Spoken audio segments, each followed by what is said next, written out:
पण अनेक ठिकाणी अशी परिस्थिती आहे की आम्हीच काम आणलं असं म्हणून श्रेय घेण्याचाही प्रयत्न सुरू आहे, कारण त्याचं भूमिपूजन झालं नाही. आता हे लोक समजदार आहे, तिथेही आमच्या माध्यमातूनच कामं होऊन राहिले. त्याच्यामुळे यांच्या पंचायत समिती आपल्याकडेच आहे, त्याच्यामुळे यांच्यापाशी कुठलाही सोर्स नाही आहे कामाचा, तरी आम्हीच केलं म्हणणं सुरू आहे.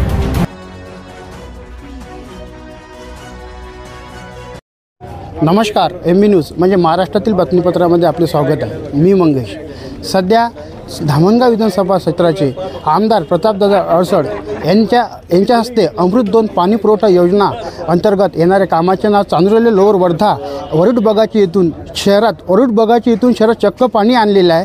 आपण आतापर्यंत पाणी बघितलं आहे का मालखेड धरणावरून चांदुरलीला पाणी मिळत होतं, पण आज चक्क वरुडबगाची ते चांदूर रेल्वे म्हणजे किमान कमीत कमी किलोमीटर 17 ते 18 20पर्यंत या अंतरावरून पाणी शहरात येणार आहे. यापूर्वी शहरात पाण्याचा भरपूर असा प्रॉब्लेम होता, पण तो प्रॉब्लेम आमदार प्रतापदादा अडसड यांनी संपूर्णपणे सोडवून दिला. गेल्या अनेक वर्षापासून हा प्रॉब्लेम शहरामध्ये होता. अनेक 20 ते 25, 15 ते 20, 30 वर्षापूर्वीपासून आमदार होऊन गेले, पण 2.5 वर्षामध्ये ह्या आमदारांनी पहिला एवढा निधी आणला की संपूर्णपणे हा निधी धामणगाव विधानसभा क्षेत्रामध्ये विकासाकरता निधी हा पहिल्यांदा निधी आलेला आहे. आणि हे संपूर्ण चर्चा धामणगाव विधानसभा क्षेत्रामध्ये सुरू आहे. तर अशाच वेळेस आपल्यासोबत धामणगाव विधानसभा क्षेत्राचे आमदार प्रतापदादा अडसड आहे, तर त्यांच्यापासून आपण जाणून घेऊया. जो आज दादा तुम्ही एवढा मोठा निधी खेचून आणला, म्हणजे आजच नाही यापूर्वीसुद्धा आणला, आणि ते तब्बल 2.5 वर्षामध्ये तुम्ही हे सर्व काही निधी धामणगाव विधानसभासाठी चांदूर रेल्वे नांदगाव आणि धामणगावसाठी खेचून आणला. जसं आज तुम्ही 63 कोटी 61 लाख रुपयाचं तब्बल या ठिकाणी भूमिपूजन केलं. काय सांगा? ज्यावेळी विधानसभेला मी उभं होतो त्यावेळीच या मतदारसंघातल्या अनेक समस्या होत्या, त्याची माहिती घेतली होती आणि त्या दूर करण्यासाठी प्रयत्न करेल असं आश्वस्त आपल्या मतदारसंघातील सर्व नागरिकांना केलेलं होतं.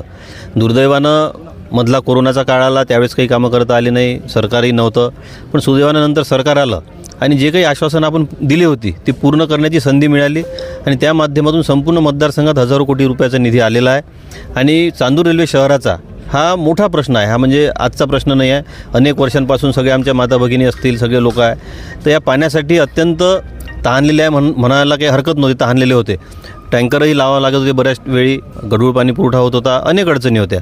परंतु एवढे वर्ष त्यावर काही उपाययोजना झालेली नाही. त्यामुळं एक कायमस्वरूपी सोर्स म्हणजे आपला मालखेडवरून तर याच्या आधी होतं, पण त्याचा परिणाम आपण पाहून राहिलो.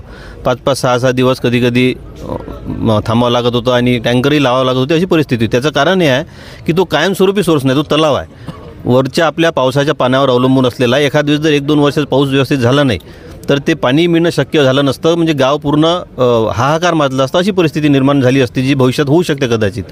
तर त्यामुळे आपण एका कायमस्वरूपी सोर्सवरून ही योजना आणली पाहिजे असा विचार होता. आधीपासूनच मी त्या बाबतीत आग्रही होतो आणि त्यामुळं वरुडबगाची येथील धरणातून जिथं पाण्याचा कधीही अडचण येणार नाही, म्हणजे फारच 7-8 वर्षात जर पाणी आलं नाही तर वेगळा भाग आहे, पण तसं होत नाही आणि होणारही नाही. त्याच्यामुळे तेवढा पाणीसाठा तिथं उपलब्ध आहे आणि त्यामुळं आपल्याला कधीही पाण्याची अडचण पडणार नाही. या दृष्टीनं आपण वरुडबगाजीवरून ही योजना प्रस्तावित केली आणि शासनाने त्याला मान्यता दिली. आज त्याचा भूमिपूजन सुरू झालं आहे आणि ते कामही आज उद्यापासून सुरू होऊन जाईल. काही इतर पक्ष चर्चा करत आहे का विधानसभा निवडणूक आहे म्हणून हे भूमिपूजन करताय, काय तुम्ही त्यांना संदेश द्या? ही भूमिका आमची कधीच राहिली नाही आणि महत्त्वाचं म्हणजे ज्या कामाच्या वर्क ऑर्डर झालेल्या नाही त्या कामाचं आपण भूमिपूजन साधारणपणे करत नाही. फारच एखादा तातडीचा आवश्यक असला, कुठं आग्रह झाला आणि आपल्याला माहीत आहे 100% आता हे काम होणार आहे, तशा वेळेस ठीक आहे, पण वर्क ऑर्डर झाल्याशिवाय आपण कामं भूमिपूजनच सहसा करत नाही. आणि याची वर्क ऑर्डर झालेली आहे, काम उद्या परवापासून सुरू होणार आहे. निवडणुका आल्या म्हणून भूमिपूजन करणं ही ज्यांची मानसिकता होती त्यांना ह्या गोष्टी अशाच सुचणार आहे. त्यांना असंच वाटतं मी जसं आहे तसेच लोक आहे, पण तशी परिस्थिती नाही आहे. आपण पहा, सगळे कामं होऊन राहिले आहे. थोडंफार मागं पुढं होईल कारण मोठ्या प्रमाणात कामं आल्या, यंत्रणही नाही आहे, डिपार्टमेंटकडेही यंत्रणा नाही, मॅनपॉवर नाही आहे, त्याच्यामुळे त्यांनाही अडचण येऊन राहिल्या आहे. आणि आपल्या भागामध्ये एवढ्या मोठ्या प्रमाणात मशिनरी नाही आहे, त्याच्यामुळं बरेच कामं मागं पुढं होऊन राहिले आहे. पण सगळे कामं 100% होतील हा मी विश्वास देतो. नक्कीच या ठिकाणी प्रतापदादा यांनी एक वादा केला आहे. एकच वादा प्रतापदादाचं नाव आहे, तसंच वादासुद्धा केला आहे का 100% हे पूर्णतः काम या ठिकाणी सुरू होणार आहे. आणि काही कामं सुद्धा सुरू झालेलं आहे आणि काही कामं होऊन गेलेले आहे. अनेक कामं असे आहे की वेळेअभावी लोकांना त्रास होऊ नये म्हणून आम्ही कामं सुरू करायला सांगितलेले ऑलरेडी. त्याच्या आम्ही भूमिपूजनही केले नाही कारण एवढी भूमिपूजन करायला वेळही नव्हता. पण अनेक ठिकाणी अशी परिस्थिती आहे की आम्हीच काम आणलं असं म्हणून श्रेय घेण्याचाही प्रयत्न सुरू आहे, कारण त्याचं भूमिपूजन झालं नाही. आता हे लोक समजदार आहे, की आता जिल्हा परिषदेची प्रशासक आहे अनेक वर्षापासून, तिथेही आमच्या माध्यमातूनच कामं होऊन राहिले. त्याच्यामुळे यांच्या पंचायत समिती आपल्याकडेच आहे, त्याच्यामुळे यांच्यापाशी कुठलाही सोर्स नाही आहे कामाचा, तरीही आम्हीच केलं म्हणणं सुरू आहे. पण जिथं जिथं आपले बोर्ड लागले नाही आहे, कामं अनेक होते, भूमिपूजन करायला वेळ नव्हता, त्याच्यामुळं लोकांची अडचण होऊ नये, त्रास होऊ नये म्हणून आपण ते कामं सुरू करायला ऑलरेडी सांगितलेलं आहे.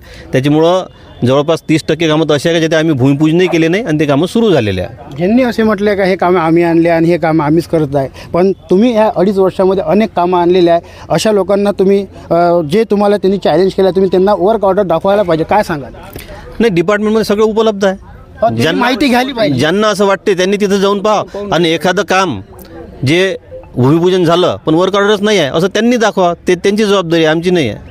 नाही, त्यांनी शहानिशा करून केली पाहिजे असं तुमचं म्हणणं आहे ना?